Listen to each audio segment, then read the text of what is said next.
ಗೆಜ್ಜೆ ಸದ್ದು, ಗಂಟೆನಾದ, ಕುದುರೆ ಓಡೋ ಶಬ್ದ, ಕುದುರೆ ಹೆಜ್ಜೆ ಗುರುತು, ಈ ಪದಗಳನ್ನು ಕೇಳ್ತಾ ಇದ್ದಾಗೆ ಮೈ ಜುಮ್ ಅನ್ನಿಸಿ ನೆನಪಾಗೋದೆ ಚಕ್ಕೆರೆ ಪಟ್ಟಲದವ್ವ, ನಮ್ಮೂರಿನ ಗ್ರಾಮ ದೇವತೆ. ನಮಸ್ತೆ, ನಾನು ರಕ್ಷಿತಾ. ನಮ್ಮೂರನ್ನು ಊರ್ಬಾಗ್ಲಲ್ಲೇ ಕುಳಿತು ಕಾಯ್ತಿರೋಳೆ ನಮ್ಮ ಪಟ್ಟಲದವ್ವ. ತಾಯಿ ಒಂದು ರಮಣೀಯ ಸ್ಥಳದಲ್ಲಿ ನೆಲೆಸಿದ್ದಾಳೆ.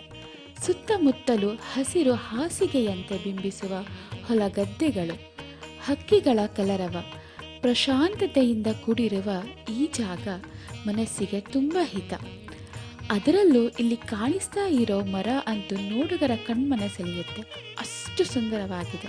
ಯಾದೇವಿ ಸರ್ವಭೂತೇಷು ಶಕ್ತಿ ರೂಪೇಣ ಸಂಸ್ಥಿತ, ನಮಸ್ತಸ್ತೈ ನಮಸ್ತಸ್ತೈ ನಮಸ್ತಸ್ತೈ ನಮೋ ನಮಃ. ಇವಳೆ ನೋಡಿ ತಾಯಿ ಪಟ್ಟಲದವ್ವ. ಈ ಅಮ್ಮನವರ ಗುಡಿಯ ಉಸ್ತುವಾರಿ, ಪೂಜೆ ಪುನಸ್ಕಾರ ಎಲ್ಲವನ್ನು ಶ್ರೀ ರಾಜು ಸಿಯಲ್ ರವರು ನಡೆಸುತ್ತಾ ಬಂದಿದ್ದಾರೆ. ಹಾಗೂ ಗ್ರಾಮದ ಹಬ್ಬಗಳಂದು ಕರಗ ಹೊತ್ತು ಬರ್ತಾ ಇದ್ರೆ ನೋಡೋಕೆ ಎರಡು ಕಣ್ಣು ಸಾಲದು.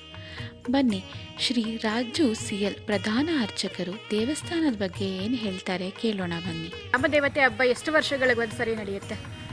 ಇದು ಸಾಮಾನ್ಯವಾಗಿ ಸಣ್ಣ ಪುಟ್ಟ ಹಬ್ಬ ಮಾಡಲ್ಲ ಇಲ್ಲಿ. ನನಗಿವಾಗ 56 ವರ್ಷ. 1978ರಲ್ಲಿ ಒಂದು ಸಾರಿ ಮಾಡಿದರು.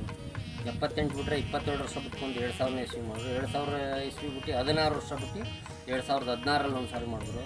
ಒಂದು ಮನೆಗೆ ಮಿನಿಮಮ್ಮು 50ರಿಂದ 1 ಲಕ್ಷ 1.5 ಲಕ್ಷ ಆ ಥರ ಖರ್ಚಾಗುತ್ತೆ. ಸ್ವಲ್ಪ ಊರಿನವರು ಖರ್ಚು ವೆಚ್ಚಕ್ಕೆ ತೊಂದರೆ ಅಂತ 10 ವರ್ಷ 15 ವರ್ಷಕ್ಕೆ ಈ ಥರ ಮಾಡ್ಕೊಳ್ತಾರೆ. ನೆಕ್ಸ್ಟ್ ವರ್ಷ ಮಾಡಿಸಿದ್ರೆ ಎಲ್ಲ ಸಿದ್ಧತೆ ಮಾಡಿ ಬಹಳ ಅದ್ದೂರಿಯಾಗಿ. ಧನ್ಯವಾದಗಳು ಸರ್. ತಾಯಿ ಪಟ್ಟಲದವ್ವ ಭಕ್ತಿಗೆ ಬೇಗ ಒಲಿದು ಬರ್ತಾಳೆ. ಭಕ್ತಿಯಿಂದ ಬೇಡಿದ್ದನ್ನೆಲ್ಲ ನೀಡ್ತಾಳೆ. ತಾಯಿ ಮೊದಲು ಇಲ್ಲಿ ಲಿಂಗದ ರೂಪದಲ್ಲಿ ನೆಲೆಸಿದ್ಲಂತೆ.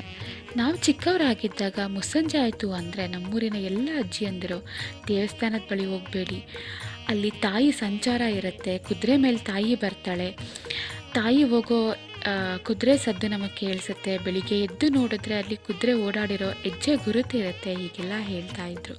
ಆದರೆ ಈಗ ಊರಿನವರು, ಕುಲದವರು ಎಲ್ಲರೂ ಸೇರಿ ತಾಯಿ ವಿಗ್ರಹವನ್ನು ಪ್ರತಿಷ್ಠಾಪನೆ ಮಾಡಿ ಭಕ್ತಿಯಿಂದ ಪೂಜೆ ನಡೆಸ್ತಾ ಇದ್ದಾರೆ.